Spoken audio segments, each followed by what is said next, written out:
BCT sustainment. What do you guys understand the demographics of your class yet? I'm tracking you guys are just in the second week. Do we have a small group of prior service, or do I have any former Marine Corps in the class? What's kind of the makeup?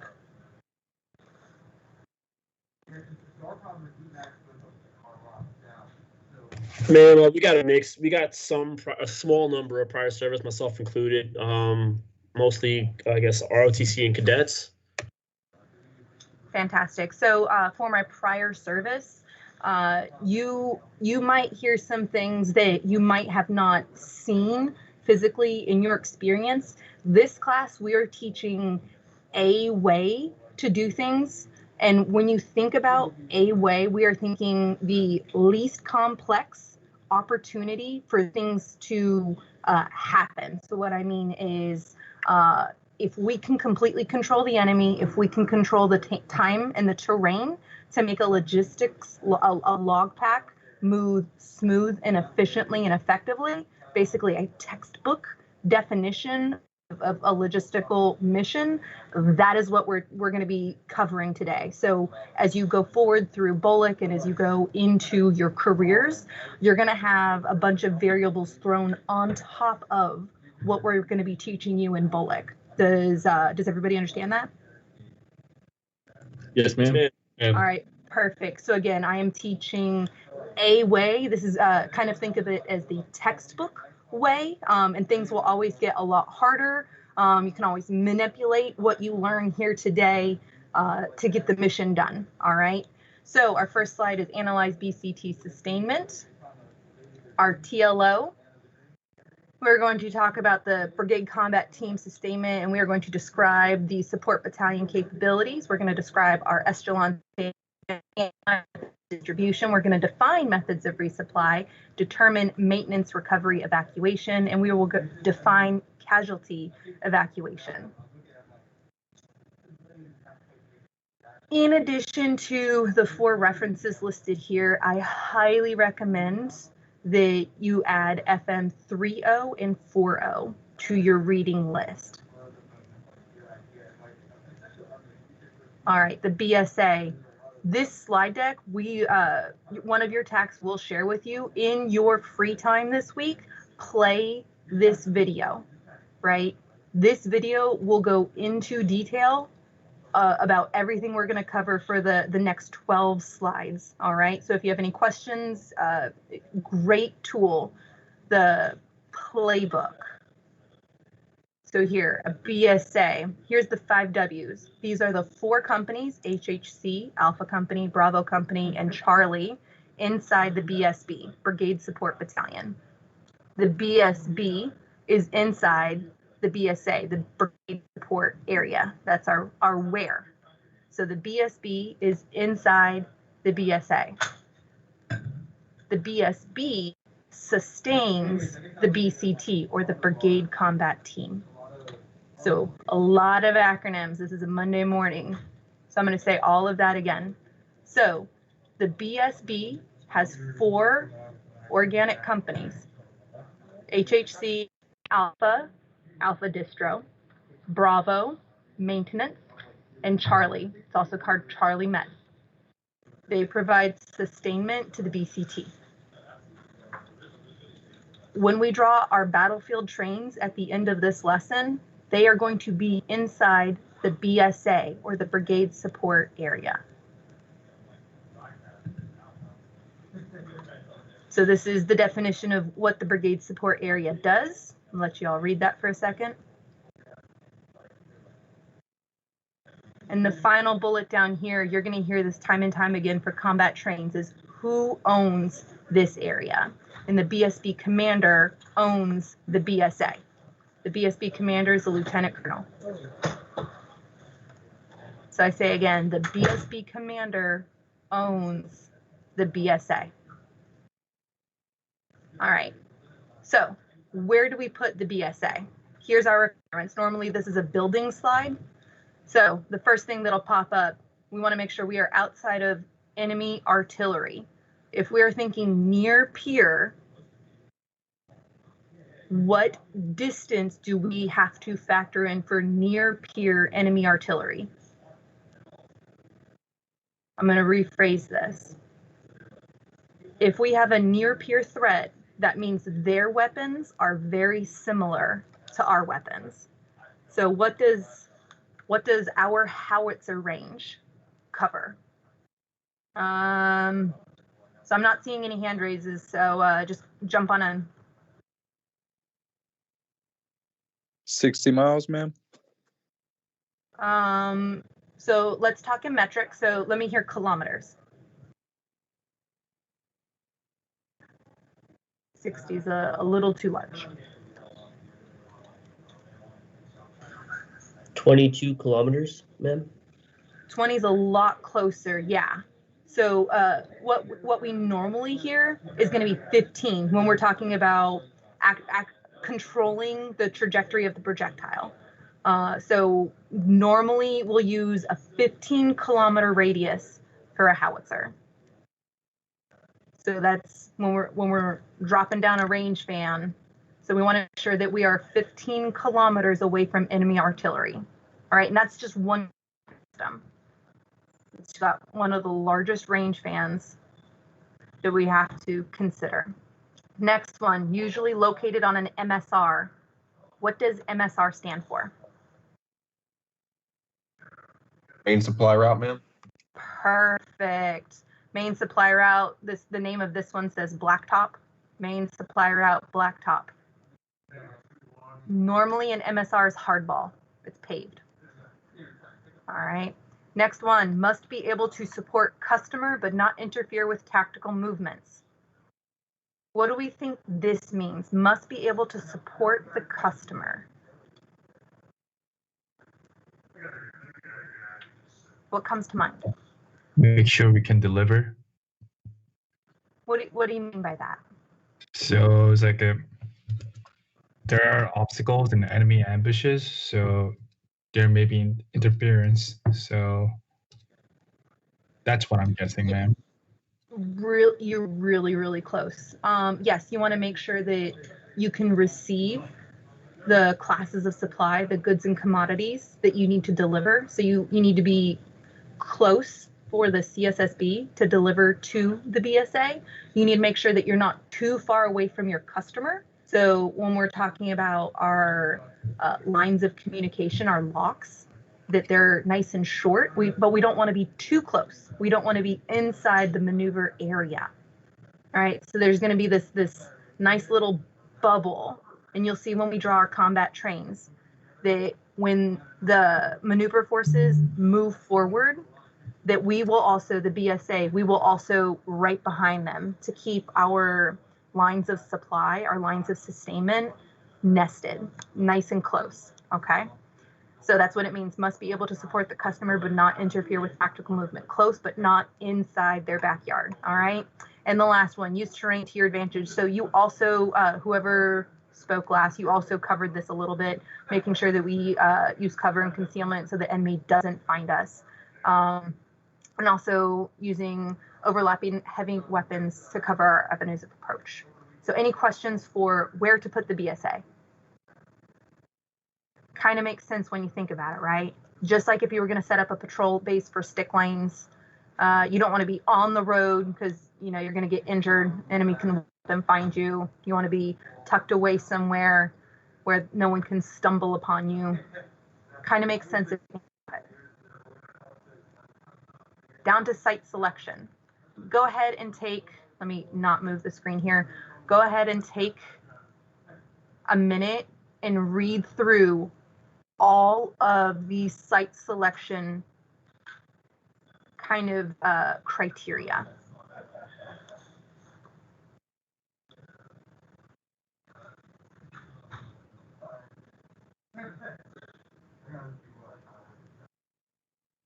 Now, apart from the first one that says mission accomplishment and survivability, and it's also bold and it says most critical, what do we think is the second most important site selection criteria? And then tell me why you think it ranks second on this list.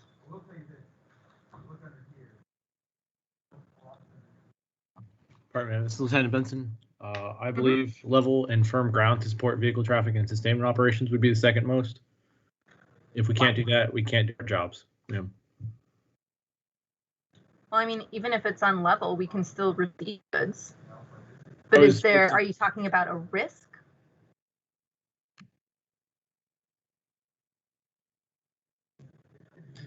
Where's Lieutenant Vincent? Right here, ma'am. All right, keep talking. Tell me why level, firm ground is the second most important.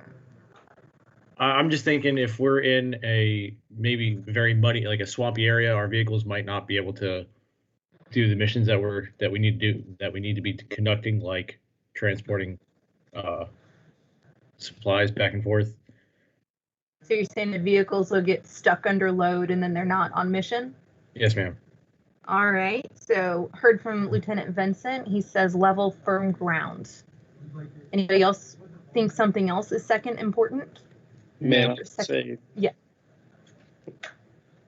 Try again. Ma'am, Lieutenant Boswell, I would say routes in and out of the area. And why? Ma'am, Lieutenant Boswell, just to keep things moving through the BSA, and if you have good routes out, if you do get compromised, you can exfil easily. You can relocate? Yes, ma'am. Okay, yeah. Ma'am, Lieutenant Hill, I would say distance from known or templated enemy indirect fire assets. And why? Just because of indirect fire, you may not know what they may have, and knowing the distance, you could emplace your convoys and your equipment accordingly, so you won't get completely destroyed. And I think it ties into the first most critical consideration, your survivability. Awesome. So you guys have already had overview, right? Sustainment overview? Yes, ma'am. All right, so survivability is also one of the principles we covered at the beginning, right? Oh, yeah. Survivability. All right. Anyone could justify any of these non-bolded site selections to be second most important. And the fact is they're on the list because they are all very important. Us as leaders, we need to make sure that we keep all of these in mind, while some might not be a priority because we're not in Louisiana in a swamp, or we're not on the side of a mountain, or we're not in a desert where we could have easy washouts if there's a quick rainstorm, or room for dispersion, trying to use rail node and trail networks. So using METTC, make sure that you keep in mind all of these factors, okay? Site selection criteria. Going on to perimeter defense.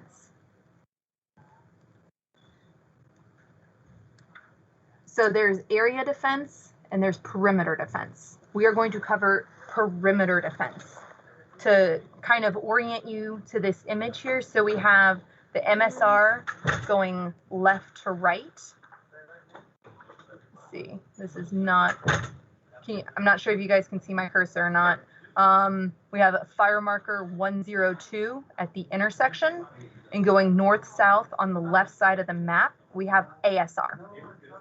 All right, so moving in a clockwise fashion from the intersection, we have known, I'm going to assume, bushes or boulders.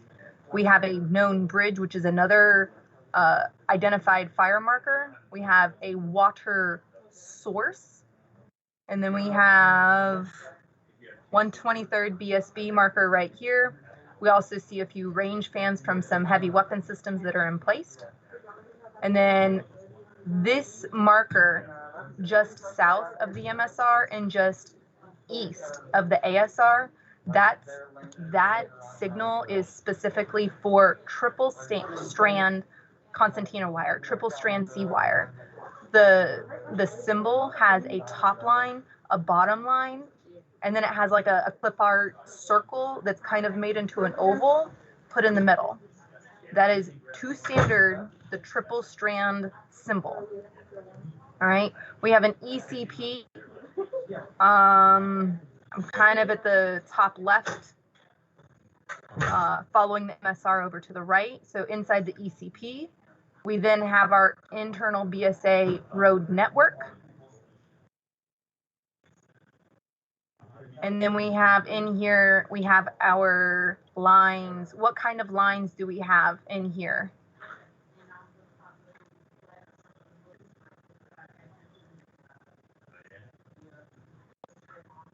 Have you guys had 1-02 operational terms and symbols?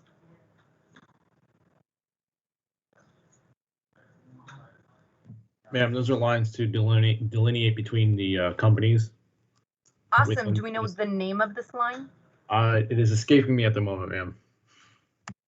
Cool. All right. So I'm gonna let someone research that during lunch, okay? Because you can use this line inside. You can use it between companies, between battalions. You can use it between platoons. You can even use it between squads. So even inside your platoon, if you do squad level sector sketches, you just make sure that you understand the terminology we're using in here. All right. So past the ECP, I have driven in through the ECP. I am assuming we drive counterclockwise. I don't know why. I'm just assuming. We are now inside which company's footprint? Who remembers this symbol?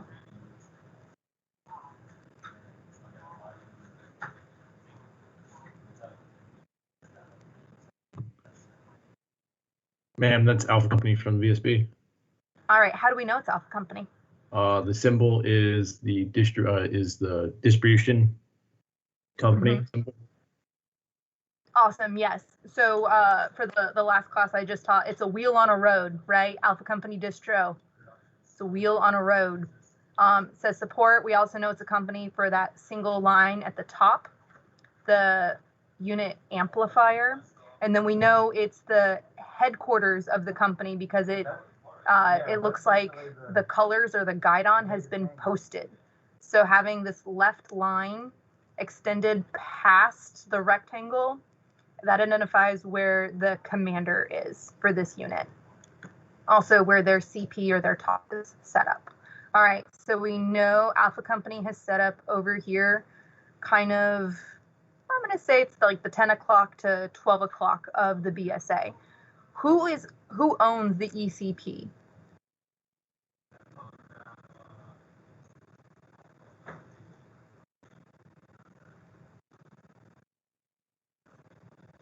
Man, would that be the HHC First Sergeant?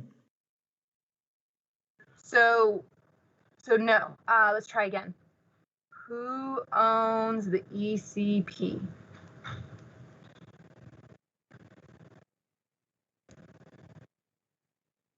Man, Lieutenant Beavis is the FSC. Yes. So this forward support company, normally we would see to the bottom right of the symbol, we'll see Delta, Fox, Echo, Golf, Hotel, Juliet. We'll see a letter identifier telling us which FSC it is. But because this company owns this area of the BSA for this sketch, the FSC owns this ECP. Whoever jumped in and said HHC First Sergeant, that might have been SOP for your previous unit, but for this sketch, this forward support company owns this area. Does that make sense? Have I lost anyone so far? No, ma'am. All right, perfect. So I am back inside the Alpha Company sector. So inside we have our nice convenient loop. So down here I've got our classes. Down here, our classes. So what is this class down here? It's about the 7 o'clock on the loop. Man, would that be class 5? Class 5 ammunition, perfect. Continuing counterclockwise. What is this class of supply? Class 1, ma'am. Class 1. What class 1? Rations, ma'am. That's definitely one of them. What else?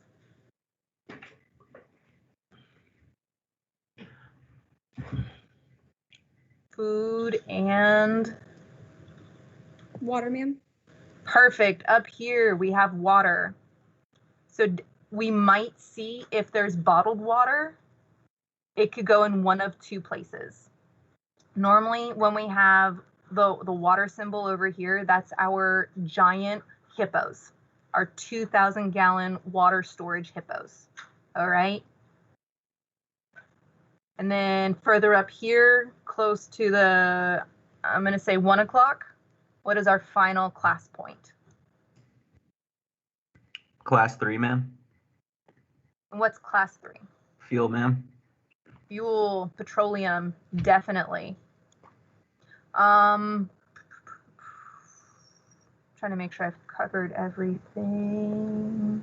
All right, so we have our overlapping heavy weapon systems. We have annotated on the exterior of the perimeter. We have annotated likely avenue enemies of approach. We have identified some kill sectors. That we have some triple strand that is set up on the ASR to slow down the enemy approach along the ASR. We have some known target reference points identified on the roads to create choke points. We have we maximized the terrain on the inside?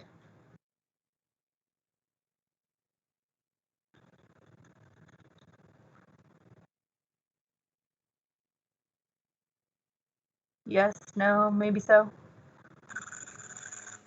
Yes, ma'am. How? It looks like the boulders or bushes, like we identified earlier, we've got most of our support areas located inside them for cover and concealment. Definitely. We don't have our classes of supply out in the middle. We have our heavy weapon systems nested close to, I think I'm just going to call them trees. Like, it looks like if you're looking at the top of a tree looking down.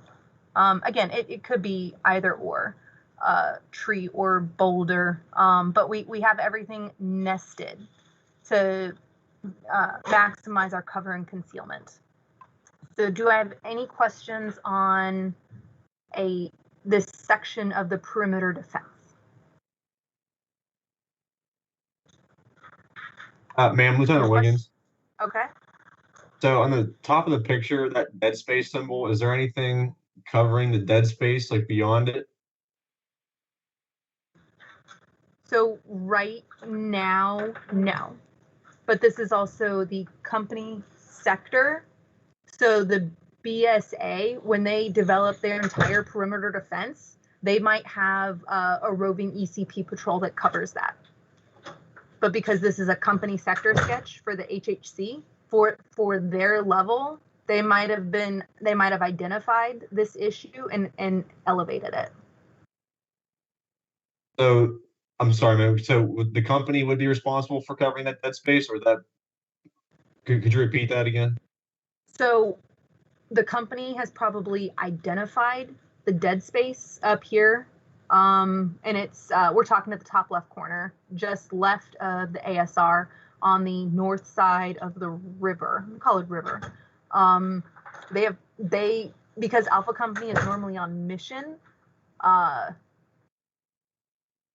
way to cover that dead space is the company has elevated this known shortfall with the perimeter defense, and they have elevated it to the battalion, where the battalion could send out QRF to rove that area and patrol. Okay, Roger, ma'am. Thank you. All right. Many different ways to solve this issue. But does everybody see the symbol that I glossed over at the beginning? Known dead space. It's probably a steep cliff over here, so they can't see above it. All right. Any other questions?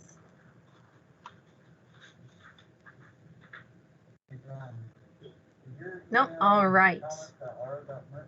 Engagement area development. 7 steps. These 7 steps we generally do in this order, but you do not have to do one at a time. you can do multiple steps at a time. So we're not going to do 1 and 7 together, but you can link together 1, 2, and 3. Because if you're identifying likely enemy avenues of approach, you are probably also wargaming the enemy schemes of maneuver and where best to kill the enemy on your sector sketch. So I say again, Lieutenant Rodriguez, would you also, I mean, I'm assuming this is a spot where you would consider most deadly, most likely cause from the enemy? Yes, all of that that's nested in with identify the likely enemy. Most likely, most deadly. Identify. Determine likely, determine deadly. And determine where to kill the enemy. That's our target reference points up here. All right. So again, we have 7 steps for engagement area development.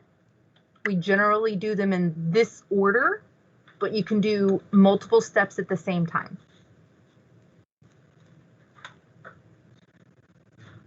Any other questions for area development?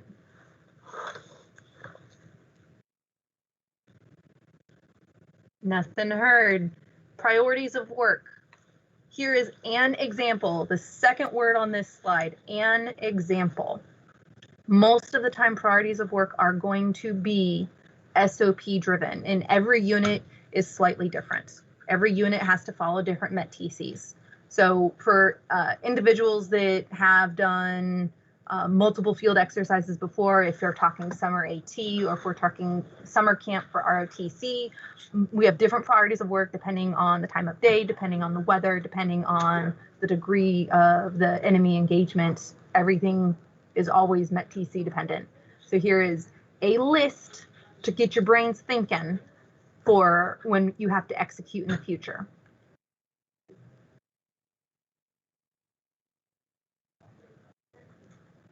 Any questions for priorities of work?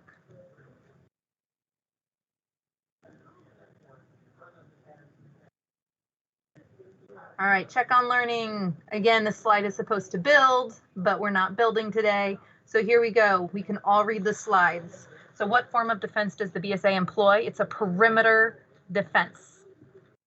There are 7 steps for the engagement area development. And there are 2 most important factors in BSA site selection. They are mission accomplishment and survivability. Any questions so far?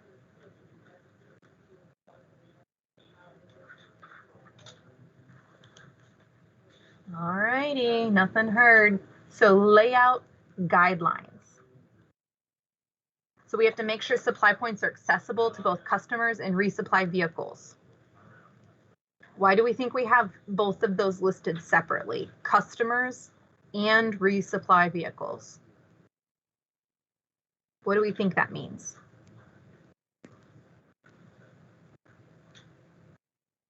Ma'am, Lieutenant Muncie here. Mm-hmm. The way I understand it would be customers are those that we are delivering to, whereas resupply vehicles and helicopters are who we are receiving from. That's at least how I was understanding it. Definitely very, very close. So resupply vehicles, for the BSA, we are receiving from the CSSB, the Combat Sustainment Support Battalion. They're part of the Sustainment Brigade. They have very large logistic vehicles, and they have very, very bad turn radiuses. Their vehicles are very similar to the 18-wheelers we see on our highways here in the United States. All right, so they can't go onto cross-country terrain. They're top-heavy. They give away position. They're loud. They are not tactical vehicles by any stretch of the imagination other than the color that they're painted. So we need to make sure that when we set up our route, when we looked at that previous image for the company perimeter, and I said that we were utilizing a counterclockwise method of travel inside here. Let me scroll up. So I said that we came in the ECP and we did a counterclockwise method of travel. It could be counterclockwise, but that's a tight turn for some very large vehicles that might need to come in and drop off. So we need to make sure that our individuals that are delivering on the large vehicles, that they can make these tight turns. And likewise, we don't want to spread things out too much for our customers. But we also need to make sure that if customers do come back and receive supplies, which is a method, we will cover that, but that they can come in and they can easily pick up their supplies, just like we receive our supplies in the same area. So that's what this first bullet is saying, that we need to make sure that our resupply vehicles can make the turns, because our vehicles are going to be a little more tactical, a little more tactical at the BSA versus the CSSB coming in. Second bullet is to keep class 3 away from other supplies to prevent contamination. Simple, right? We don't want fuel mixing with water, mixing with sleep situations, mixing with our CCP or our MACP. We keep class 3 away from everything else. And we also keep a third bullet, we keep our ammo very far away. Just think of any Hollywood movie where the cache blows up. We want to prevent that at all costs. So our 2 bullets here, our third and fourth bullet, we're going to position the ATHP, our ammo transfer and holding point. I say again, ammo transfer and holding point. We're going to keep it near, but off of the MSR. And that's so that when the delivery of ammo does come in, that all of the vehicles that are delivering the ammo can quickly get off of the MSR to, again, not give away the location of the BSA to the enemy. And the fourth bullet that's very bold, we are preventing, that large explosion with high casualties. We are preventing that. Most of the time, the ATHP is outside of the BSA. What other factor do we need to consider when our ATHP is outside of the BSA?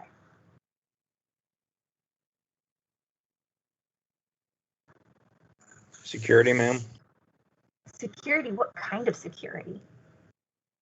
Making sure the ammo point is, not able to be fired on easily, and also that our product can't be stolen by any kind of locals or others. Exactly. However, we have our perimeter defense set up for our BSA. We want to make a very small version for the ATHP. So it needs to have a small ECP. We need to have, if we're doing triple strand on the BSA, we need to have triple strand on the ATHP. We need to have someone on the ECP. There's going to be a lot of MHE, or material handling equipment, MHE. That's forklifts and the such, moving around, moving the ammo, trying to configure lists. A lot of stuff is happening over there. So that's our fourth bullet, HP. Our fifth bullet is we're going to position our CCP, our casualty collection point, and our salvage points. That's going to be our maintenance points, our salvage points, near the MSR. Why do we think we want to put these 2 points close to the MSR? Man, Lieutenant Rodriguez, that would be to quickly unload any casualties, any medical assistance. Exactly. And then if we're trying to continue to evac them to the rear, that we don't have ambulances tromping through the BSA. Exactly. And then salvage points. Why do we think we want to keep salvage points near the MSR? So again, this is our vehicles that have they've been damaged but not destroyed, or not catastrophically destroyed. Ma'am, Lieutenant Hill, it would be easier to move those vehicles closer to the MSR opposed to within the BSA, disrupting any other operations going on in there. It just kind of would create kind of a chaotic environment. Exactly. If we've got a wrecker or an M88 dragging a half damaged vehicle through, at some point the wrecker is going to drop the vehicle. They're going to unload it, and then the wrecker's got to leave again. So now we're putting a lot of extra wear and tear on the terrain. So a nice environment might turn muddy very quickly. And also, if these points are near the road, if the BSA does echelon forward as the battle commences, when another unit falls into the old BSA location, these vehicles, these 2 points are already identified, and someone can sign for specifically the salvage points. They can sign for that equipment more readily. It could be a quicker transfer. Does that make sense? If I need to say it a different way, I can.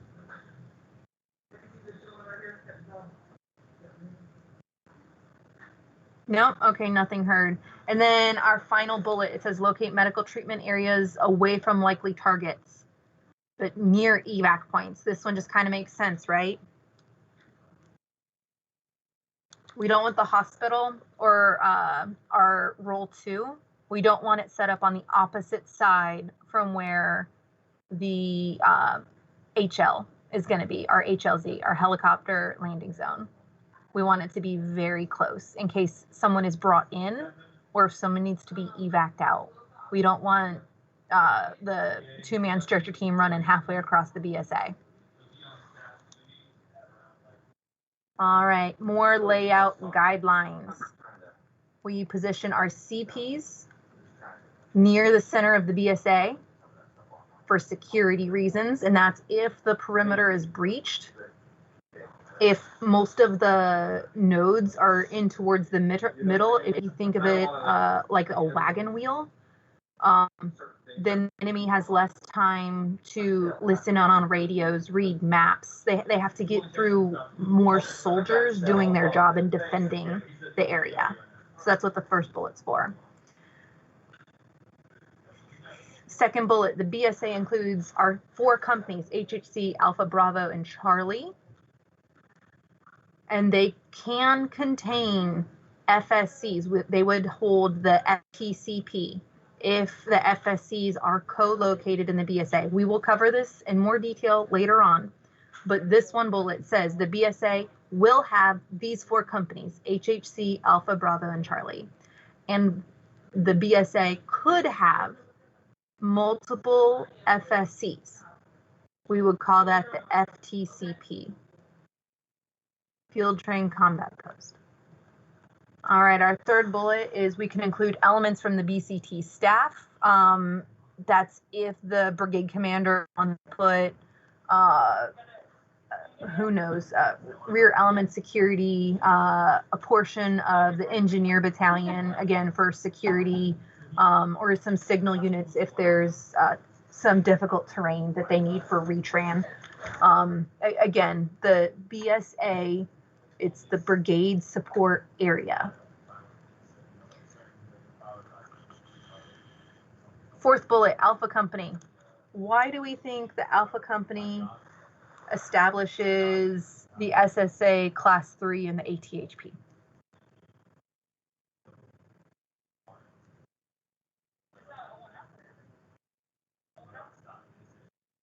Why is that Alpha Company's job? Ma'am, this is Lieutenant Cunningham. Is it because they contain the fuel and water platoon? The company owns those platoons, so that is their mission, and they set it up for the battalion. Exactly. And our fifth bullet, we will position units with the heaviest firepower, which is most of the time it's going to be Bravo BSB, along the most threatening avenues of approach. We've said this multiple ways now, all right? When we're contemplating most likely avenues of enemy approach and we want to put the heaviest firepower, now it's not just the heaviest firepower, but the unit that owns that firepower, which is most of the time Bravo Company, BSB, where we now put Bravo Company on that most threatening avenue of approach. So what do we think Bravo Company has? Why Bravo Company out of the BSB? Why are we highlighting them? What vehicle comes to mind that no other company has in the BSA or the BSB? Ma'am, Lieutenant Boswell, M88. That's right. Up armor, tracked recovery. They have one of the largest firepowers for the BSA in the BSB. They also have a different mission set when it comes to the deployed or the field environment. Alpha Company is going to be on the road a lot of time. Charlie Med's going to be constantly working with patients and receiving patients and transferring patients. They're going to be working. HHC staff, there's not many of them, but they're going to be tracking the battle and making sure that everything that's coming in and going out is nested and lined up. And then Bravo Company. Bravo Company will be sent out on a few missions, but most of the time, just a handful, a small squad will be on a convoy to go recover a piece of equipment. So that leaves a large chunk of Bravo Company available, which is unfortunately why Bravo Company BSB almost always has perimeter defense. That is one of their missions, is to establish the perimeter defense for the BSA. Any questions so far?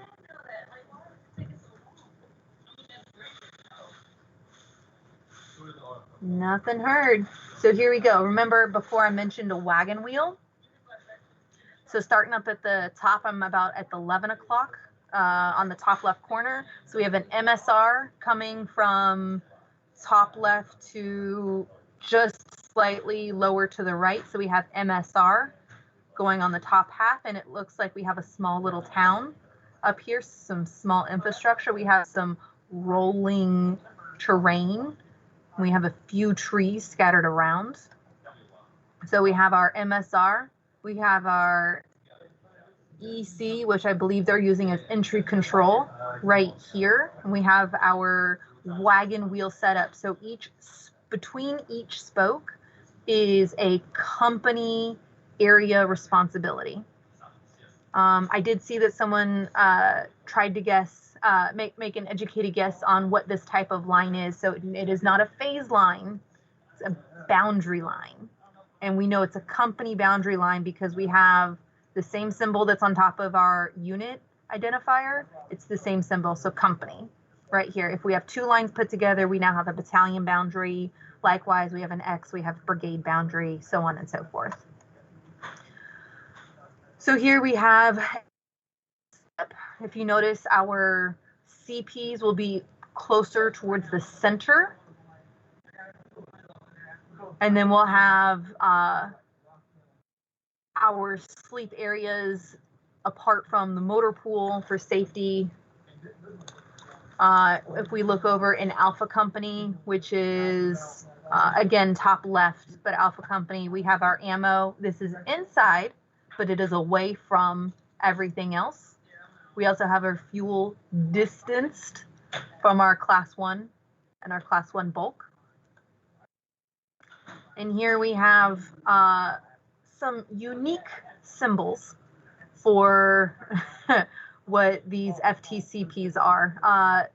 This is a very old picture, so these unit icons are not necessarily correct. We have our Charlie Med with our HLZ.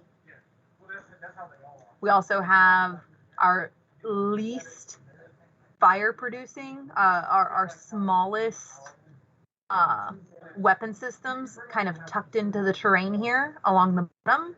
If you look, they're kind of tucked in onto a hillside. And then we have two FTCPs up along the MSR, and we have our Bravo Company with the entry control point. So again, this is a way. So this BSA has the FTCPs, or it has the FSCs co-located. Any questions?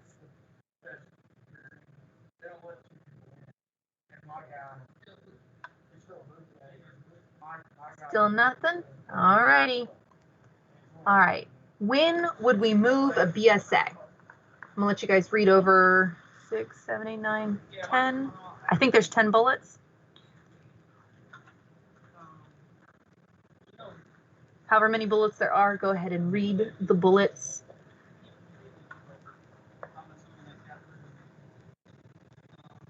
But we've generally covered when and why a BSA would move. The most important thing is the 2 lines at the bottom of this slide. The decision to displace is up to the commander, and it is the BSB commander working with the BCT commander. So all of these bullets would be a factor for the BCT commander, but the BSB commander is the one who makes the call, because he or she, the BSB commander, owns the BSA. He or she is responsible for the brigade support area. Now, why do we think the BSB commander will displace the BSA with close coordination to the BCT commander? Why do we think a lieutenant colonel is working closely with a full bird? Ma'am, because wherever this BSB commander moves the element, it'll affect the sustainment of that BCT. You are just a few words away from a perfect answer. So how would it impact sustainment?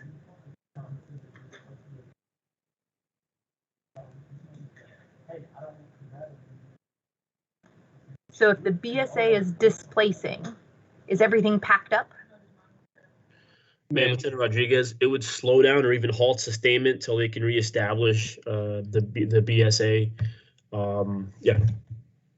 It definitely could. So this is a known issue. However, the BSB commander has a trick, all right, and it's called a flee.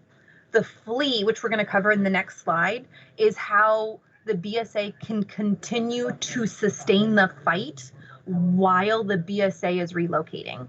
But it takes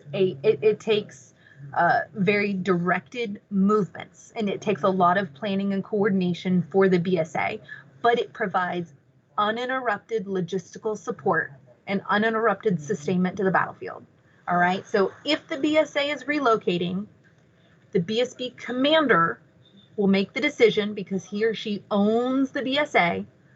However, they will only make this call with close coordination with the BCT commander. Now, when they're relocating, they might use a flee, a forward logistics element, a flee. Now, what is a flee? It is a multifunctional logistical asset.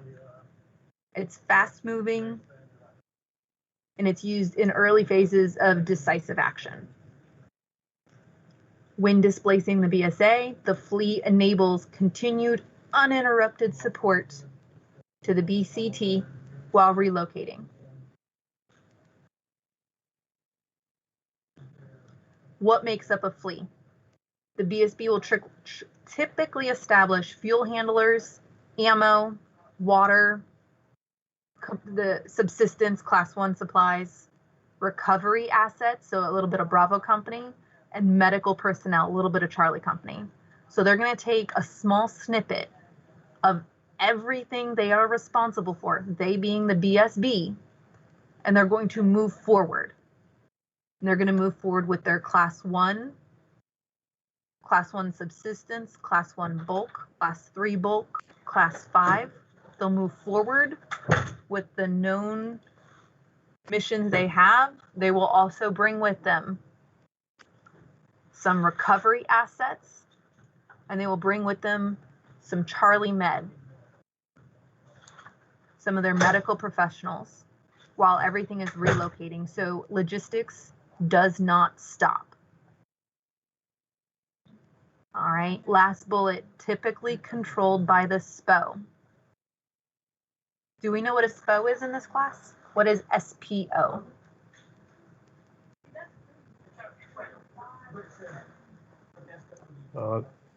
Is that the support operations officer?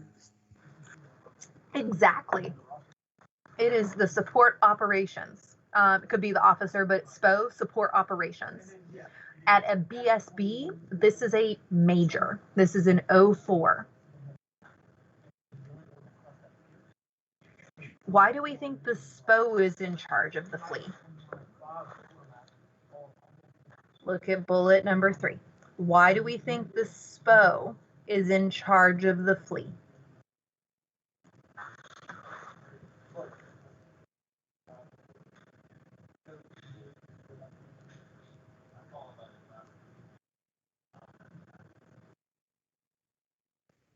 Ma'am, Lieutenant Davis, because the BSB commander still needs to stay with the BSA. Well, it might be too much of a risk to have the battalion commander with just a small fraction of his or her unit, definitely. Anybody else have a shot or an educated guess? Ma'am, the SPO is in charge of all those supporting activities. Therefore, he should be the one that goes with the fleet because he'll still be conducting this. That's where they'll be conducting the supporting operations from. You are at a 99% answer, definitely. So the SPO is responsible for organizing all of the commodities moving on the battlefield. The SPO knows what is coming into the BSA and what is leaving the BSA going forward. That is the SPO's mission. So to keep the SPO nested with his or her mission, with the moving commodities and the known shortfalls, we keep the SPO with the commodities. And the flea's mission is commodity driven. So it makes no sense to take the SPO and the BSB XO. Now we have 2 majors with a very, very small fraction of the BSA, leaving the battalion commander and everybody else to relocate. So we have now tasked the flea to a capable and competent major, and then a bunch of individuals that are doing their jobs. Make a little more sense for the flea?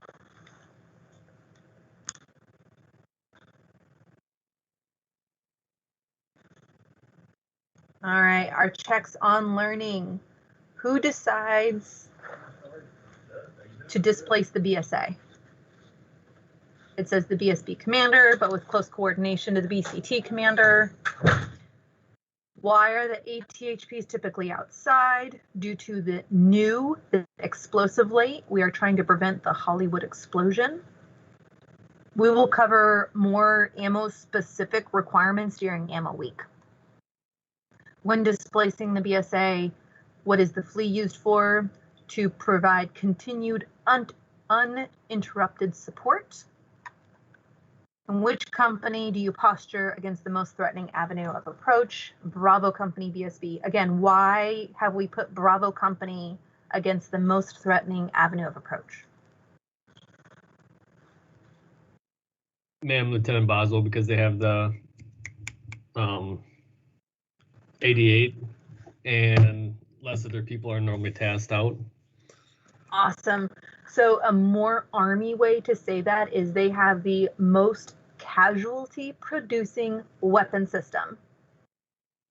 Same thing, right? But now we've just armified it. We Army-like terms. Also, I will make up a bunch of words. If I've made up a word, let me know, and I will try to use actual English words. All right. So we are now going to move into echelon sustainment. This is where you're going to hear the term trains over and over again. Echelon sustainment. Echelon sustainment is how the support organizations of the BCT are arrayed, and they can vary based upon the mission variables. The mission variables being the current mission, the task organization, our concept of support, the terrain, and how the mission set is advancing across the battlefield. The echelon support is a method, and it is the most adaptive method, and that's why we teach echelon sustainment here in the schoolhouse. And our final block, it extends the operational reach of the maneuver forces. Any questions so far? Echelon sustainment. So this is why we used trains. Okay, here's our first visual representation of trains.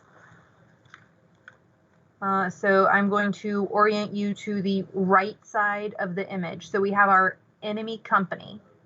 It looks like we have, I'm going to assume that that is infantry. So we have an enemy infantry company. Normally this looks like scalloped potatoes. So let's see, can I draw in MS Teams?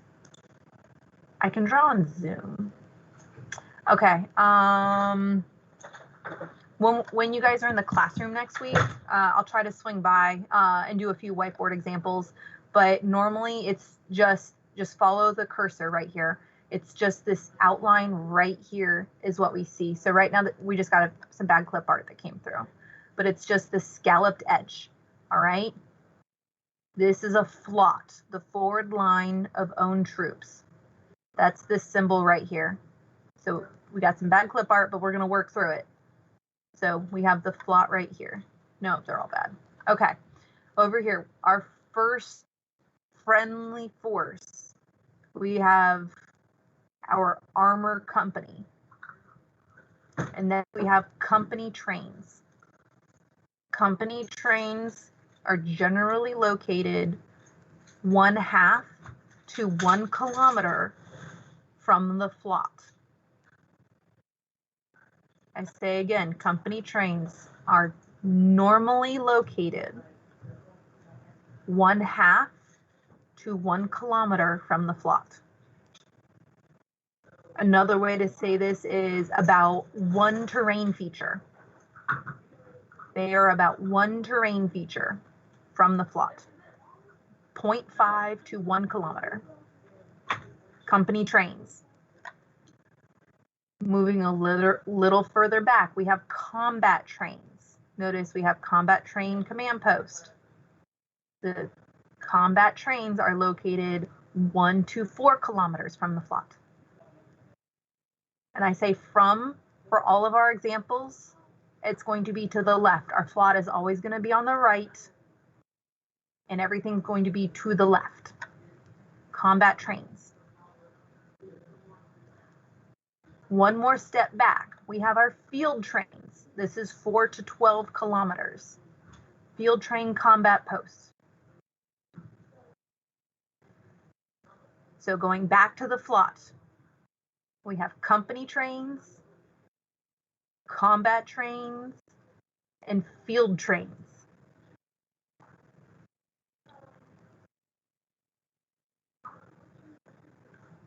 All right, so we have our 3 trains, and then we have our BSA.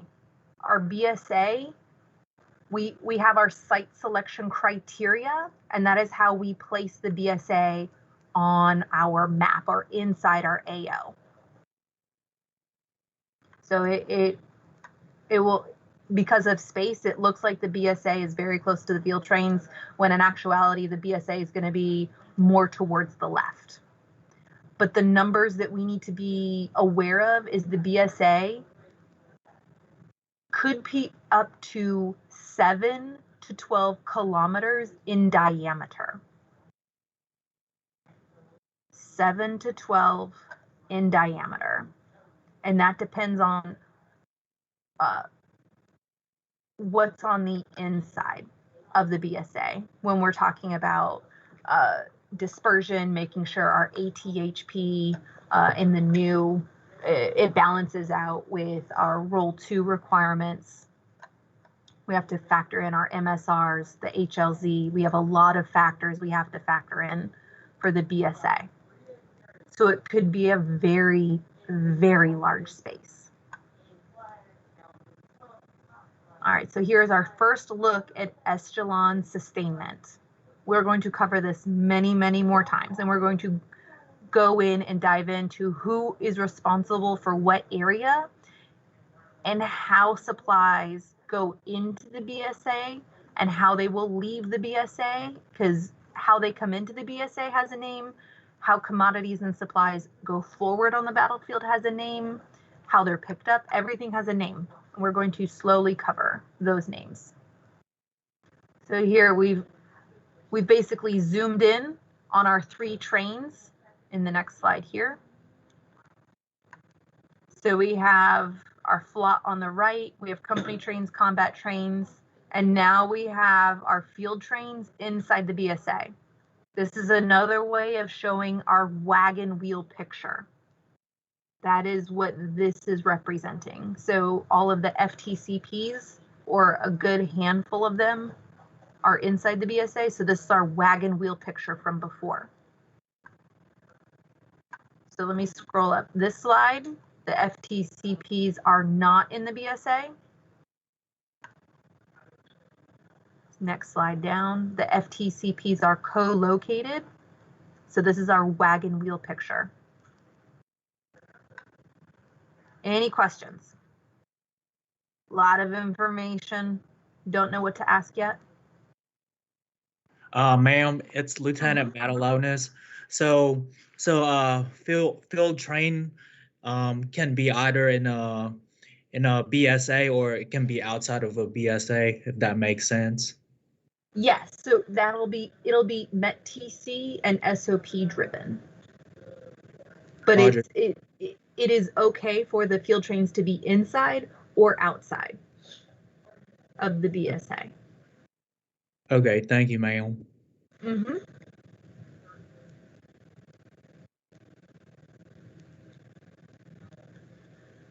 So here is an even larger picture. So most of our pictures have shown the FLOT over here on the right side with enemy even further to the right. Here we have maneuver companies in our combat trains. Moving to the left, we have our CTCP. Moving further left, we have our FTCP co-located inside the BSA, because we see BSA is in the middle. See that right here? And now we have even further back to the left, we have a new area. This is called the DSA, the Divisional Support Area. This is where the Sustainment Brigade is. So the Sustainment Brigade owns the Divisional Support Area. So the BSA gets supported by the Sustainment Brigade, or the DSA supports the BSA. So this is just so you understand, if you're in Alpha Company or Bravo Company, if you're inside the BSA, you know where your supplies are coming from. You know who is responsible for resupplying you. All right, but it's now at a divisional level. So here we see multiple levels of echelon sustainment.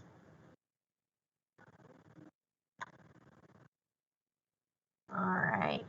So now we have sort of the terms. So here we're going to cover the names for all of the moving pieces that we're going to go more in depth on.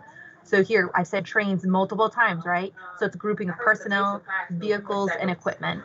And this provides sustainment to the battalion and to subordinate companies that are arrayed across the AO. The echelon trains are typically organized sustainment forces into company combat and field trains. And they are supported by their FSCs. And battalion trains vary depending on the number of units, augmentations, and battalions. So this is another way to say MET-TC. So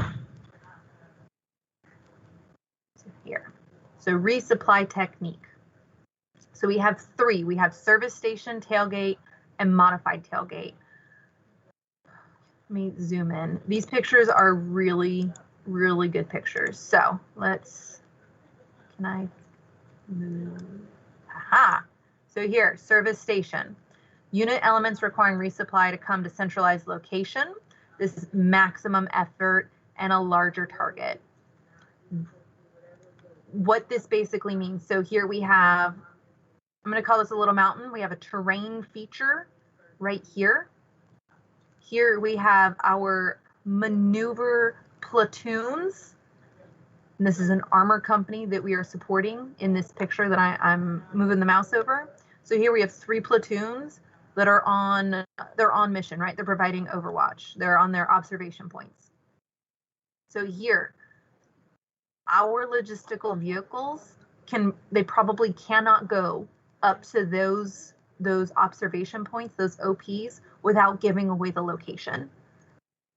So for this particular method, the logistical elements have set up, think of it's a service station, right? So think of a Shell or an Exxon or a BP, and they've set up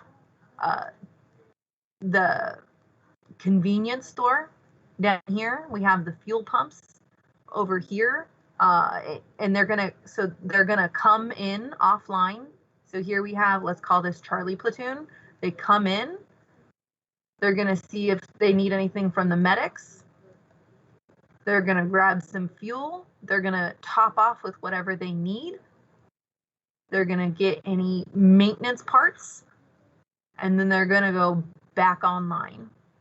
So the Shell station, service station, right? The gas station has set up. It has a convenience store, and the maneuver comes off of line, and they roll through the logistical points.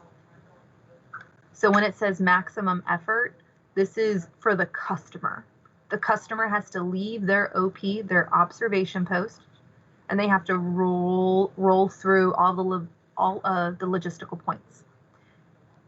This is one of the safest methods because our logistical vehicles will probably not give away the maneuver position. When you think about our very large vehicles that have a very large presence on the battlefield, when you think about noise discipline, we have loud logistics vehicles are very, very loud, especially when they're fueling, when we've got our generators running. So here, service station. Another downfall is that it's a larger target. We have set up a very large footprint. All right. But this is safest because we are not giving away our friendly platoons' locations. So again, service station, you set up the fuel. We have our little convenience store set up. See our supply truck. So that's probably MRE, some bottled water, and they roll through and they go back online. Our second method is right here in the middle, tailgate. So here we have resupply moves to the unit elements. It's a decentralized effort and it's a smaller target. So here, the log pack, instead of setting up and having the maneuver roll through, all of the logistical vehicles will go to each of the platoon locations. So it's a smaller target because the log pack is now going up to the platoons and they're destroying as needed. It also, when you look at it, they have they're behind a terrain feature, so there is some small risk to the log pack, the logistical vehicles rolling through, but that's the method that was chosen. So first method was service station. Our middle unit was tailgate, and our third is called modified tailgate. And this is a little bit of each. So here we have one platoon, or one person, one vehicle that cannot go through the service station. So a few vehicles have been peeled off to go provide tailgate up to the OP. Everybody else needs to pull off from the line and roll through the service station. So here, let me zoom out. So here we have service station on the left. In the middle, we have tailgate. And on the right, we have modified tailgate.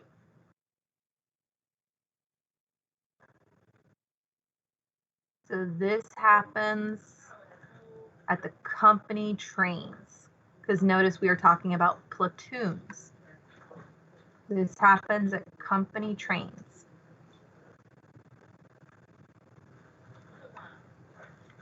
Bottom bullet, the first sergeant will link in with the log pack and will confirm the method of distribution. Because it's also, when you roll up, if the platoon just happened to be engaging the enemy, the first sergeant's not going to let you go up there and try to distro fuel. That's an unnecessary risk.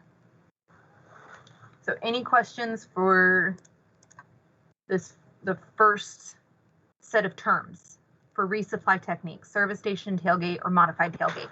Let me hear them.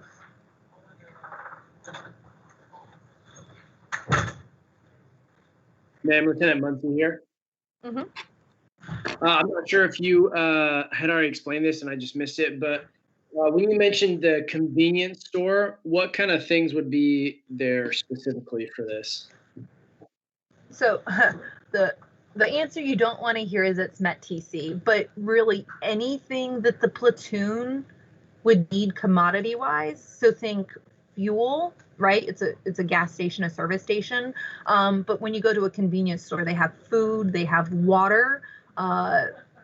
Now we're talking Army. So we could also have ammo mixed in. We have a maintenance point, so we could have some class 9 repair parts thrown in. It's anything that the company needs to continue their mission will be brought in and set up. Normally, when we're talking tactical movements, we're not talking, copy paper and pencils. We're not talking uniforms. We're talking water. We're talking chow. We're talking class 3 fuel. We're talking class 5 ammo. And we're talking class 9 repair parts. Thank you, ma'am. Mm-hmm. Anything else for service station, tailgate, or modified tailgate? Ma'am, can you repeat what you were just saying a couple moments ago about the company trains? You were talking about, like, since it was a platoon and then the company trains. I'm a little foggy on that still. Can you just repeat that? Oh, so these resupply techniques happen inside the company trains. Remember, we company trains, combat trains, and field trains? These resupply techniques happen down at the company area. Awesome. Thank you, ma'am. Mm-hmm. Any other questions?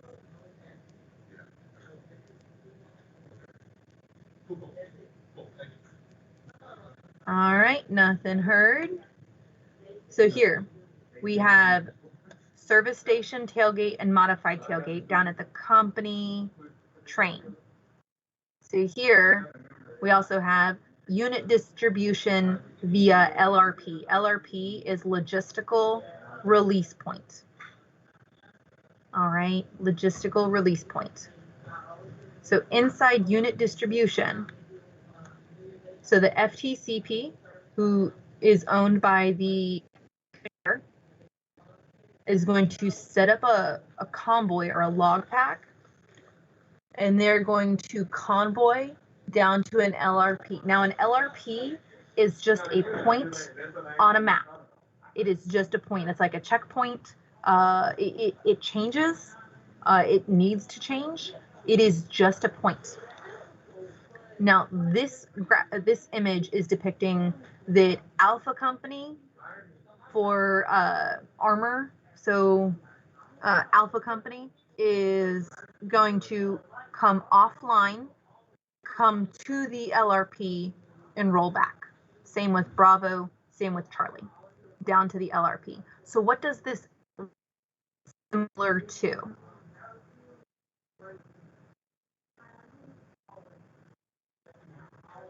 Kind of looks like service station, right?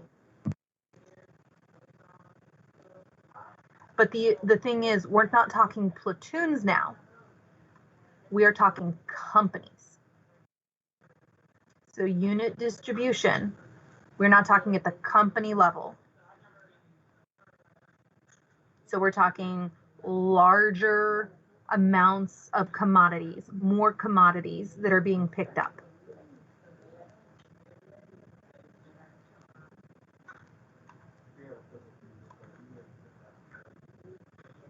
So here's another method here. When you read the simple blurb up here at the top, so this is basically saying that the first sergeant will come in and then escort them into the area and come back out. This is basically saying the same thing.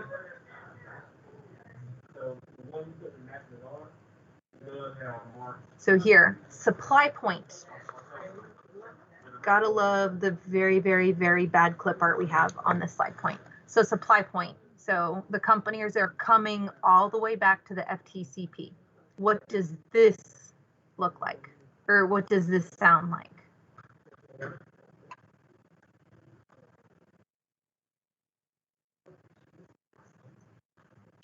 Sounds kind of like service station, right? How the maneuver is coming offline to pick up their items and go back. But again, we're not talking at a platoon level. We're not talking company trains. We are talking larger because we're now field trains and the company's coming all the way back. Supply point distribution. Okay. So here, the companies are not coming back to some point on the map because that's log pack, unit distribution via LRP. Supply point, the company is going all the way back to the FSC or the FSC who owns the FTCP. So the companies are going all the way back. Remember, the companies are 1/2 to 1 kilometer off the FLOT, and the FTCP, who remembers this? It's what to what from the FLOT. From the FLOT. Who can read it off their notes real fast? 4 to 12 kilometers, ma'am. Right, that's a long drive.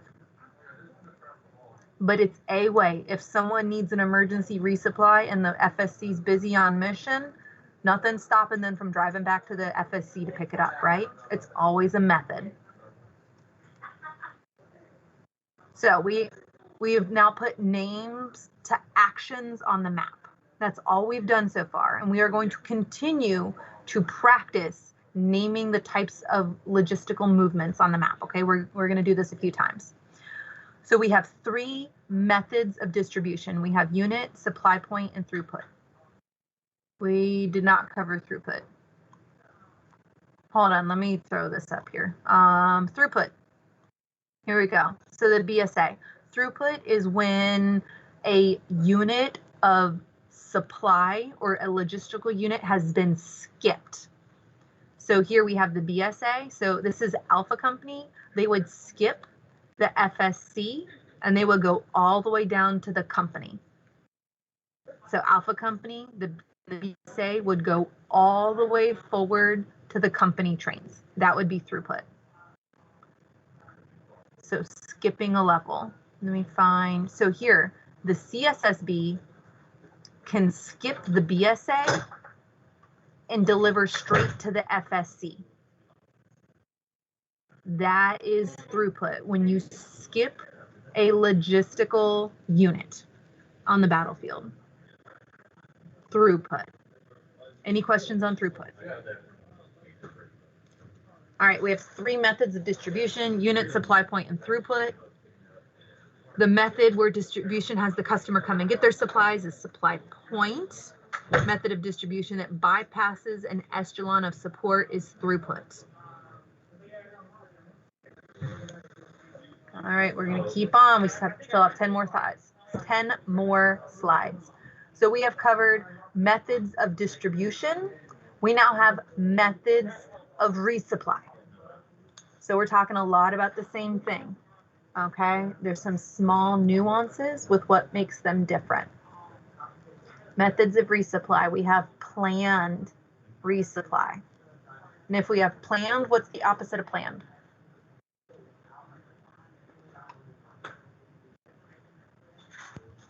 Emergency, ma'am. Safety, ma'am. Exactly. So we have 2 methods of resupply: planned and immediate or emergent resupply. In planned, these are the 4 kind of known options. There should, These are the four that are really hit hard when you dig into the regulations. Again, SOP, you can throw a few of them together to make like a hybrid fifth option. In here in the schoolhouse, we're going to teach you 4 planned methods of resupply going off of the regulation, okay? So we have log pack. We've talked about log packs with LRPs. We have pre-positioned supplies where you can build stockage levels on the battlefield. We have caches, and we have modular system exchanges. We're going to cover modular system exchanges in a short second. So first, log pack operations. This is the one that we are going to go in depth on here in the schoolhouse. We're going to teach you how to build log packs, the risks that come with it, the requirements for log pack operations. We have a whole convoy week set up to make sure that the physical act of moving a log pack through a convoy is understood at multiple levels. All right, so log pack, we will cover this one in force. Our second one is pre-positioned supplies. So it says we would do high demand consumable supplies such as water and ammunition. Why do we think we would do pre-positioned supplies? Or why do we think this could help us on the battlefield?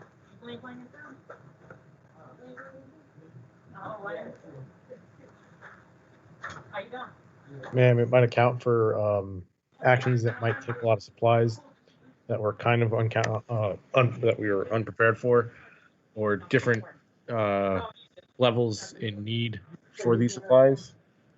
So be careful. So this is a planned resupply. So we know about this. So it's if we are transitioning from the defense to the offense, if we are preparing for our next phase of battle, we can pre-position supplies for a maneuver unit to roll through a particular area and stock up on things if the BSA is still moving. So this is like an unmanned fleet, if you want to think of another way to think of this. But this fleet only has water and ammunition. So it doesn't have fuel because that requires soldiers and equipment to distro fuel. So pre-positioned supplies. So this is trying to get units topped off up to 100%, get them ready before they go into their next objective, before they go into their next mission. Pre-positioned supplies. We also have cache.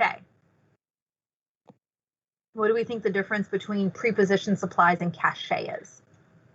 Ma'am, this is LT Fredericks. I just have a quick question. So I know that the difference is for a cache, you're actually trying to conceal the supplies, whereas pre-positioned supplies, you're not trying to conceal them. But I was just wondering if you could provide an example where you wouldn't want to hide our ammunition from the enemy, or like location-wise, is there a difference where you would position a pre-positioned supply and a cache? So, unfortunately, the answer is Met TC. But let's think about what these examples can be. So, for a cache, if we know we're doing a point that's very close to the flot, we would want to make a cache. We want to cover and conceal because we don't want the enemy to pick up our commodities, our supplies. 1, they could use it against us. 2, they're taking it away from us when we factored those supplies into our consumption. Pre-positioned supplies, if it's a high op tempo and you're dropping it right on an intersection, dropping a few pallets of MREs and a few pallets of bottled water, the risk of that is very low. But having opened ammo provides a risk that needs to be factored in. We will talk about factored risk. We'll cover all of that later. But I just want to make sure that we see the small nuance between pre-positioned supplies and cache. Did I answer your question? Yes, ma'am. Thank you. All right. So pre-positioned supplies and cache, and then our modular system exchange. You're also, in your units, you're going to hear this as a 1-for-1. There are multiple systems the Army has developed for a roll-on, roll-off method. So down at the bottom of this, you're going to hear about flat racks. We also have crops, and it's a platform that you can have pallets. You can even have vehicles strapped to the flat rack or the crop. Now, the vehicle that carries the flat racks and the crops are your PLSs or your LHSs.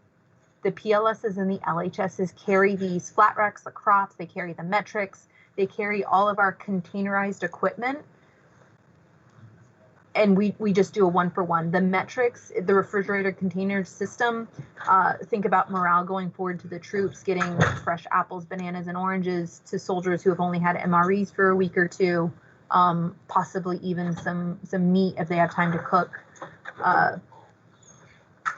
Thinking about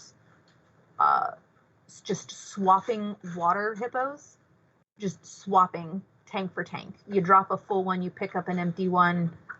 The time on ground has been cut drastically, so logistics can get in and get out. You're going to do an exercise called, we call it Capstone, we call it Plan X, but it's a culminating event for the entire course of BOLIC, where you're going to see this method of resupply modular system exchange used in conjunction with log packs.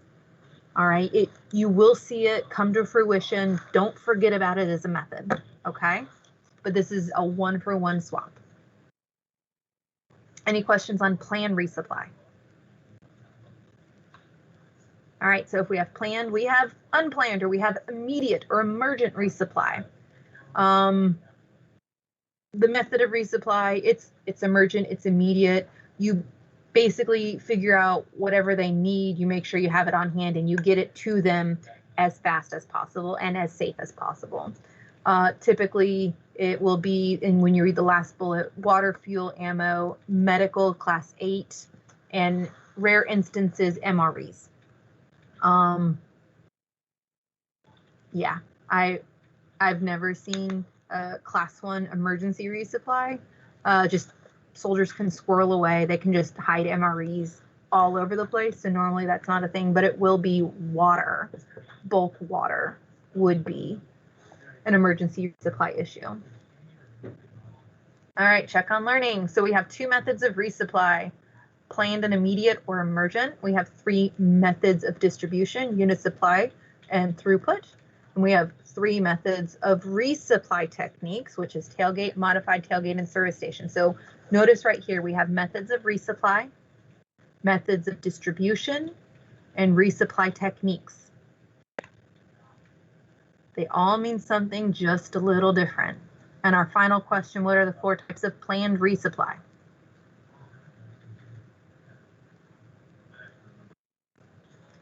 Any questions?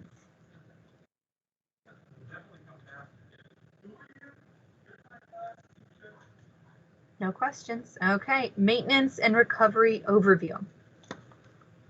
All right, this fun picture. Let me zoom in. All right, so this is a better version of the flat, even though we're zoomed in. You see how it's kind of just the edge of like a cloud that we used to draw in elementary school? It's just the scalloped edge. All right, so FLOT, forward line of owned troops. Here we have the maneuver companies online. Notice we still have our company trains, our combat trains, and our field trains. Here our field trains are co-located inside the BSA. All right, first let's talk about maintenance. We have 2 levels of maintenance. We have field level maintenance, which is indicated with the blue arrows at the bottom. And then we have sustainment level maintenance. All right. The biggest thing to note is field level maintenance ends if the BSA cannot fix and return. If the BSA or Bravo Company BSB cannot fix the piece of equipment and they have to send it back to the CSSB or the Sustainment Brigade, it is left the BSA and it is outside. So it is now in sustainment level maintenance. So that is the difference between the 2. Do I need to say it again?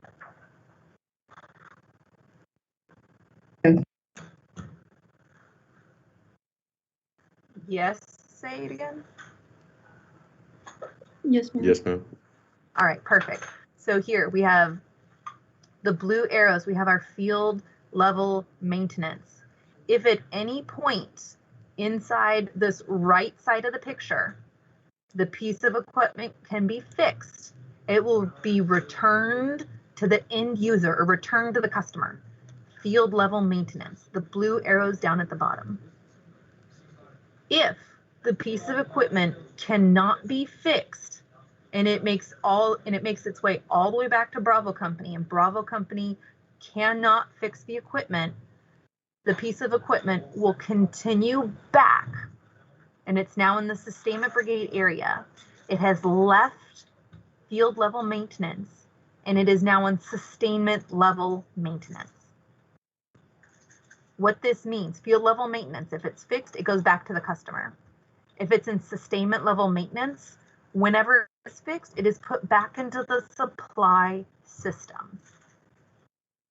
So if Bravo Company cannot fix, let's call it tank, right?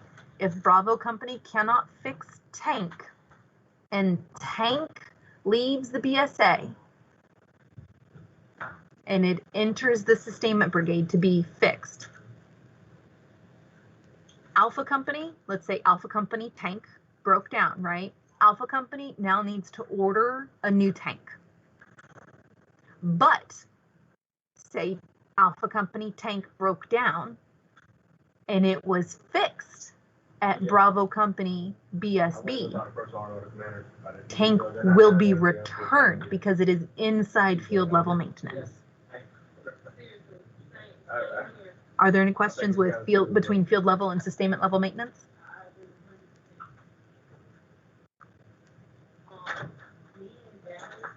No? Okay, so there are some factors we have to keep in mind. So we have small teams all over. So we have inside the BSA, we have our Bravo Company BSB. We have our recovery platoon, and we have our maintenance collection point identified over here. Again, our maintenance collection points will be on the edge or on the outskirts of our BSA, because we don't want the wreckers traipsing all through our nice grassy fields, turning them into mud, right? So inside here, we have a larger group of individuals. We have a whole platoon. Now, when we go forward, we only have forward support companies, which means we don't have a full recovery platoon. We'll have a recovery squad. So we now have small portions all over the battlefield. We also call these small portions teams. All right, we have small teams or field maintenance teams that are now scattered across the battlefield. These maintenance teams come from the FSCs. I'm going to say that again. Our forward support companies have kind of spliced themselves off, and when you go through FMS Web, you'll see this. You'll see 3 teams. The forward support company has 3 field maintenance teams. This picture has 4 companies, so we'll have 4 field maintenance teams. Each company should have a field maintenance team. Any questions so far? No? Awesome. All right. At the field maintenance team, just a small group of individuals, and they don't have specific tools. They have very generic tools so they can fix a broader scope of problems. The issue is also that they might have more items to fix than they have time or than they have parts or tools on hand. So that's why we could see equipment passed back. Other things we need to consider are the field maintenance teams. They need to make sure they manage their time wisely, that they're fixing the most important parts first, and that they're not working on a lemon, that they're not trying to fix something that they shouldn't be doing at their level. There's also SOPs, and this comes down to time. So an FMT will only be allotted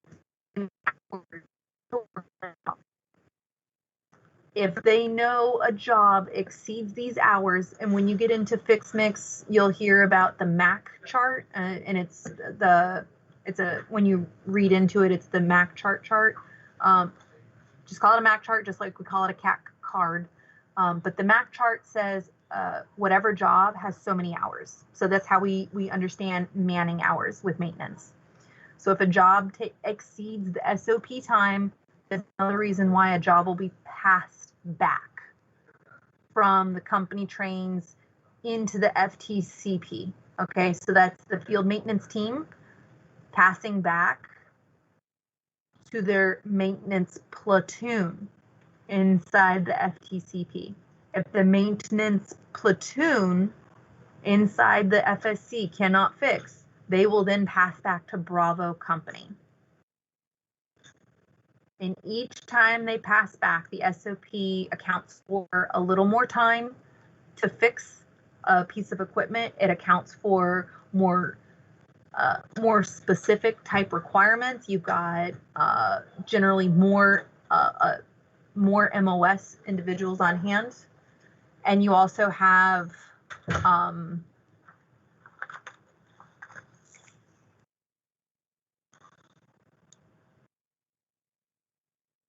more rank. Wow, that was absolutely terrible. You have more rank, which means you have more on-the-job training. They have more experience with fixing certain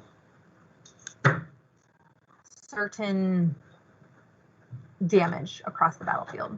Do I have any questions?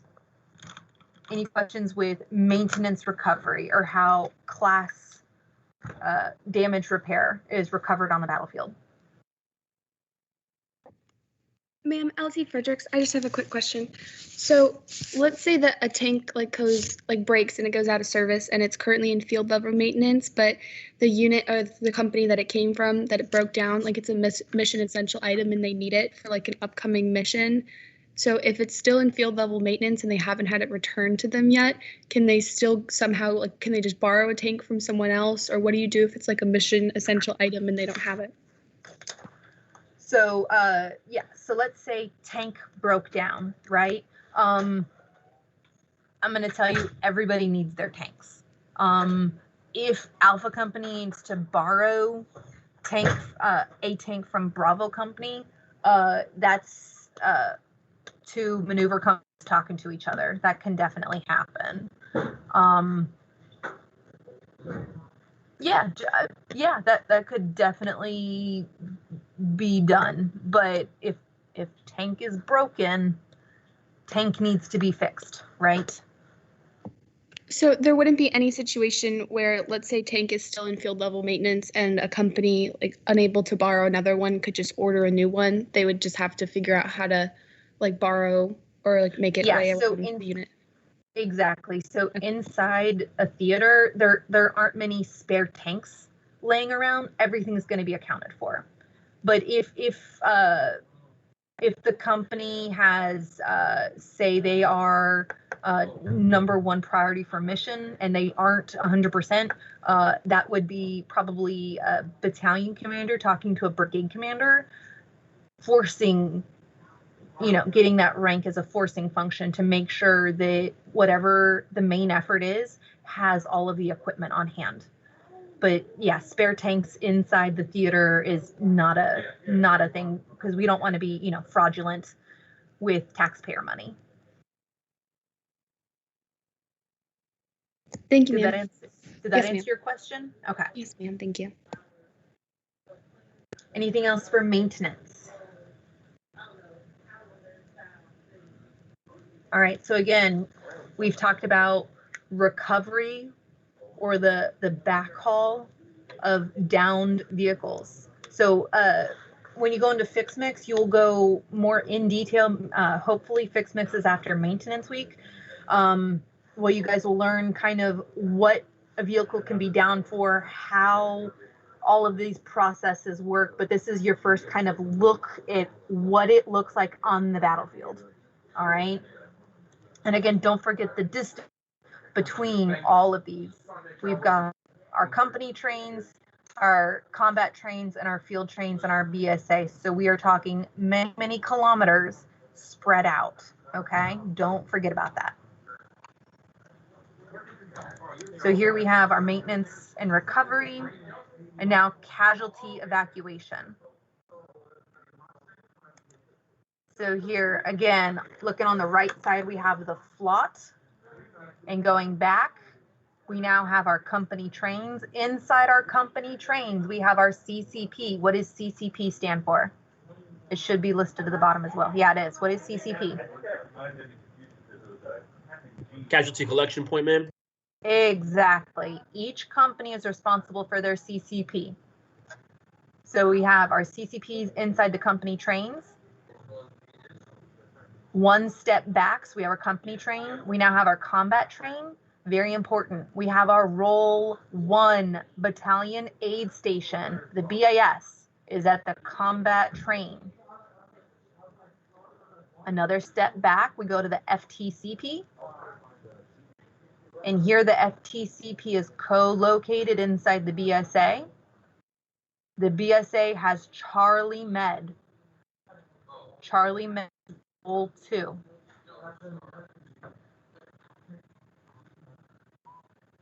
All right. So here we have our CCP. Our CCP will then go to the battalion aid station. If the soldier needs additional support, they will continue back to, they're not going to the FTCP, they're going to the BSA. So here, let's walk through a scenario to make sure that everybody understands the flow or the process. So let's say Joe or Jolene, they get shot in the shoulder, all right? What's the first thing that happens? Joe or Jolene's on the FLOT and they get shot in the shoulder. Ma'am, your field medic or your combat medic will try and do tactical casualty combat care as best they can. Exactly. I mean, there's also battle buddy aid, right? Because Joe or Jolene standing right next to each other, they're gonna take out the flick they have, and they've got their first aid pouch right on their flick. They're gonna apply pressure. They're gonna stop the bleeding, and they're gonna get them to that CCP. And that's when the combat medics are gonna come in. So buddy aid, self aid, and then right to the combat medics, right? So Joe or Jolene, they got shot in the shoulder on the FLOT. Buddy aid and self aid was administered, and they were taken to the CCP. At the CCP, the combat medics, what do we think they do? What do we have?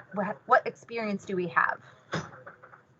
What have we seen happen at the CCP? What do we guess would happen at the CCP? Ma'am, they would apply field dressings to it, a tourniquet if necessary.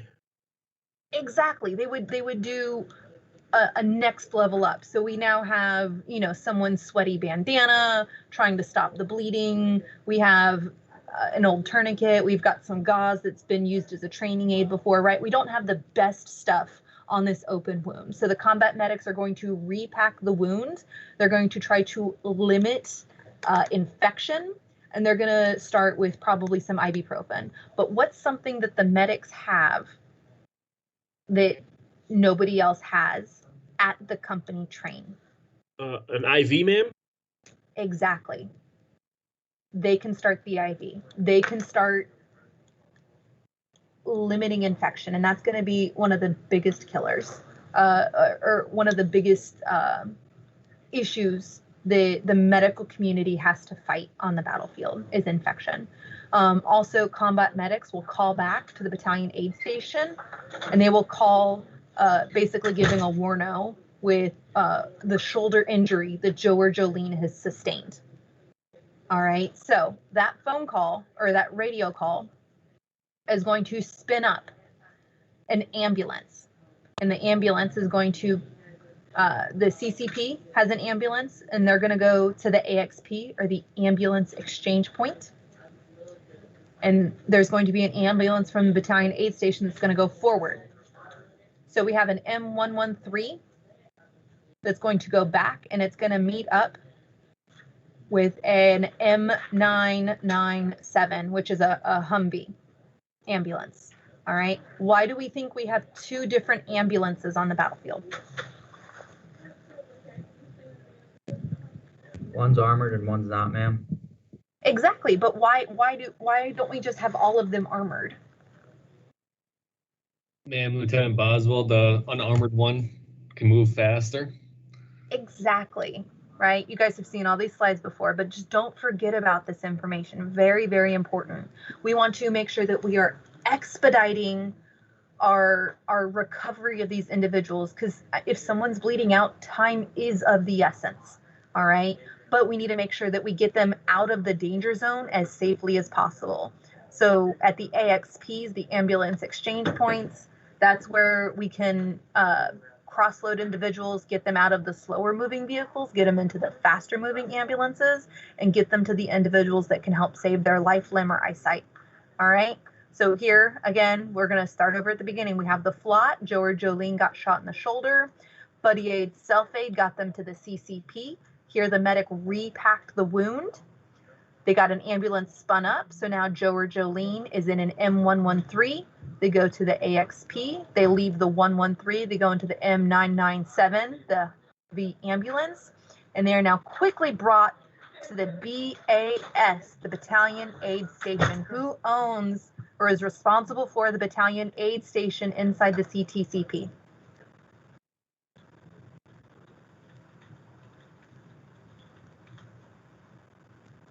Is that the HAC commander, ma'am?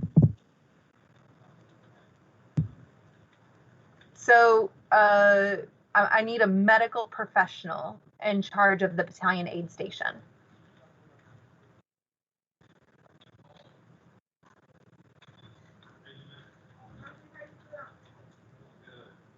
What medical professional options do we have? We have doctors, we have nurses, we have... Combat support hospital, ma'am. So the cache is rule 3. That's all the way at the divisional support area. It's the PA. It's the physician assistant. That is who's going to be at your battalion aid station running it. Your doc might be who knows where, but your PA will almost always be at the battalion aid station. And this is role 1 treatment. I say again, the battalion aid station is role 1 treatment. So what do we think happens at the battalion aid station with the PA, or the physician assistant?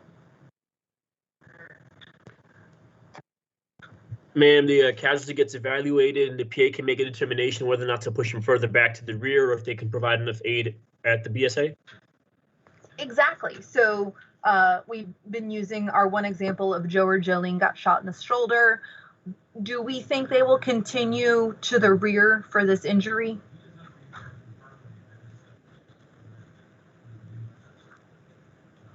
So yes, I raise my hand. Yes, I do think Joe or Jolene will continue to the rear. They will not be fixed at role 1 and sent back. One thing that if an issue that the battalion aid station might fix might be severe dehydration, something that one ammo or one IV can't support, like the combat medics can't fix severe dehydration. The small cuts, maybe small sprains and strains, and the medics run out of splints. That's what the battalion aid station is for. All right. Battalion aid station, role 1. All right. So Joe or Jolene has been seen by the PA. They have cleaned the wound, they have repackaged the wound, and they have identified Joe or Jolene as needing to continue back to the role 2, or the BSMC, the Brigade Support Medical Company, or Charlie Med. All right, so now Joe or Jolene is in the M997. They're going to go down to this AXP. They're going to get into a different M997. And they're going to go all the way over to roll 2, Charlie Med. All right, inside Charlie Med, roll 2. Some fun factors. What's different between roll 1 and roll 2?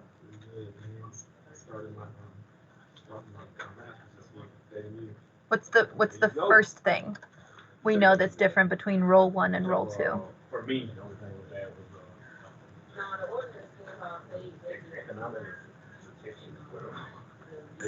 Roll 1 is closer, and they take care of. Yeah, that's a difference. Well, role 1, ma'am, I think it's just field care, medic stations, and role 2 can hold the patient for 72 hours, brigade level. Exactly, and if we can hold a patient for up to 72 hours, we have bed space, right? Roll 2 is the first area we have bed space. How many beds does the roll 2 have? I think it's a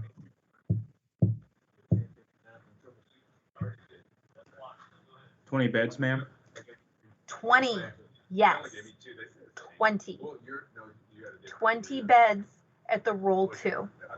All right. This is the first time when we're looking at our Estrelon trains, our Estrelon sustainment, that we have bed space. All right. The roll 2, it's the first time we have bed space. Some other considerations are underneath our roll 2 or our BSMC, we have our FRST, which is basically our field surgical team. This says forward resuscitation and surgical team. All right. This is your surgery. All right. So there is a potential Joe or Jolene could get their shoulder fixed here at the roll 2. All right. Old school, think of Vietnam era TV. We are still in front of the MASH. Okay. So we are smaller than that TV show MASH, where they had all of the HLZs and everything. So we are even smaller than that still. We are in front of that size element. Okay. So here we have the rule 2. If Joe or Jolene could not get a surgery because the risk of life, limb, or eyesight is not as immediate, which means somebody else might have a sucking chest wound, or there might be a nick to someone's carotid artery. There might be a more threatening injury. That's what this surgical team is kind of reserved for. All right. So let's say, for example, the shoulder injury, right? The bum shoulder for Joe or Jolene, it's the bleeding has been contained, but we still want to get it fixed. So Joe or Jolene will be medevaced. They will continue to go back. All right. So here we have area support medical company. All right. And then we go all the way back to the cash. Roll 3. Many, many, many more beds, many, many, many more doctors and surgeons. All right. And look at the distance from the flot. All right. Very, very, very far back. So we have roll 1, battalion aid station. Roll 2, Charlie Med, or our brigade medical supply, brigade support medical company, BSMC. Roll 2, Charlie Med. We have roll 3, our cash, and then roll 4. That's Germany. That's Washington D.C. That's our permanent party hospitals. That's roll 4. That's if there's secondary, third level surgeries. Walter Reed's one of them. Surgeries, continued surgeries to get soldiers back online, get them back into the fight, or get them patched back up. All right. But remember, aid does not start at roll 1. It starts with buddy aid or self aid to get them to the CCP, to get them seen by the medics. So we've talked about how an injury occurs on the flot and how the soldier is medevaced. recovered. They are brought back from the FLOT to the left, and they go through all levels of care. All right. With all of the vehicles going to the left or going back, somehow the vehicles need to reset or they need to go forward again. All right. This is how Class 8 flows on the battlefield. So medical takes care of their own supplies. So when soldiers go back and the vehicles reset, all of the Class 8 commodities that need to be pushed forward, they get loaded onto those ambulances. And when the ambulance resets and goes forward, they're carrying Class 8. So I'm going to say that again. So Joe or Jolene got shot in the shoulder on the FLOT, right? They were medevaced all the way through. And every time an ambulance brings them back to their next level of care, when they drop off Joe or Jolene, they are picking up Class 8. Gauze, syringes, all types of IVs, blood.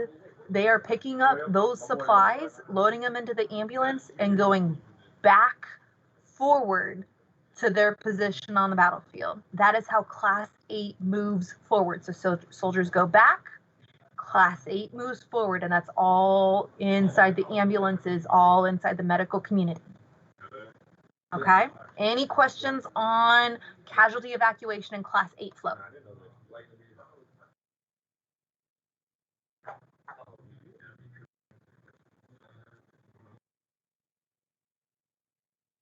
No questions.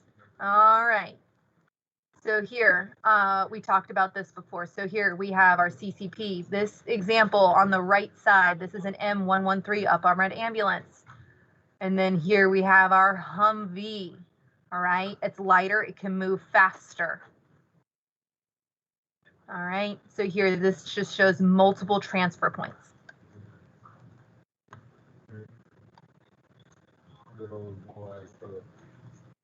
All right. A check on learning that I want you guys to do during your lunch break that's coming up.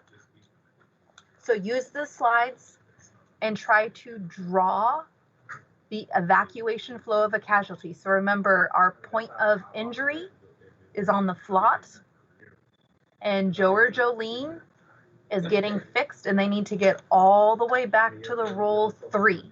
So try to throw as much detail, AXPs, maybe the types of ambulances that they could be carried on. Try to write or draw all of that out. And also, try to answer the second question. How does tank get recovered on the battlefield? And draw one flow of field level maintenance where Bravo Company will fix and return. And then I want to see a second flow where Bravo Company cannot fix and tank enters sustainment level maintenance. Does everybody understand? It's now 3 questions for the check on learning that I want you guys to work on during lunch. I'm going to pause for any questions on the questions.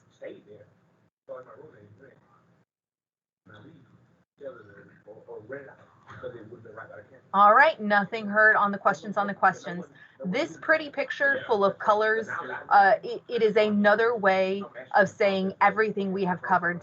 Try to read this, try to pull out what makes sense and what doesn't make sense. We covered, when you look right in the middle of the slide, we have only covered from the middle of the slide to the right, all right? There is still so much more happening from the middle of the slide to the left that we have not covered, all right? I say again, we have only covered from the middle of the slide to the right. So try to really look at the middle of the slide or the right half side of the slide and try to pull apart. Here, down here, we have our trains. We have our flows. All right, try to see if you can pull anything out. Our methods of resupply, how emergency would look, do we have, where would supply point be on this large image? All right. Try to throw some of our new terms into this graphic. All right. In summary, we have opened our discussion on BCT sustainment.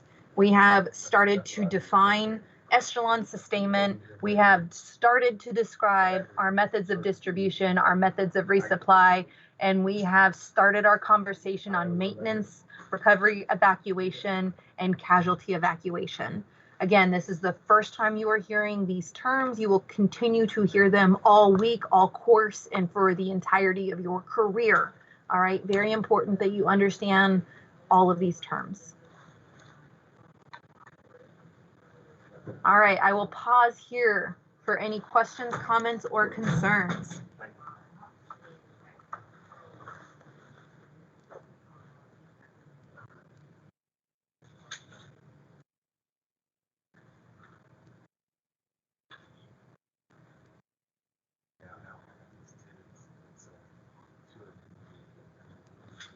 All right, so that's a nice, long, awkward silence. I have nothing heard. I will release you guys for lunch until 1300, I believe, is your next hit time.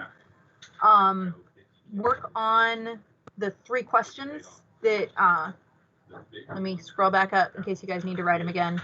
Work over lunch on, again, defining and drawing the evacuation flow of casualty all the way from the point of injury back to the rule 3, as much detail as you can. Who owns what areas, where these areas are, and do the same thing for, again, tank, damaged vehicle from its point of damage all the way back to the BSA. And I want to see one flow, or I want to talk through one flow that keeps it at field level maintenance, and a second flow where it enters sustainment level maintenance. I will be watching the chat for any additional questions.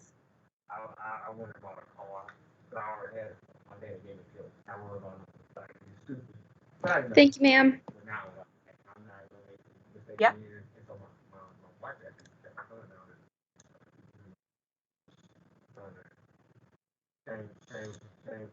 What's up?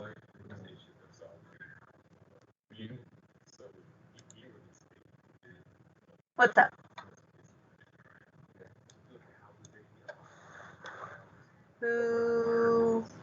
Who asked the question? Ma'am, I think she just said thank you. Oh, okay.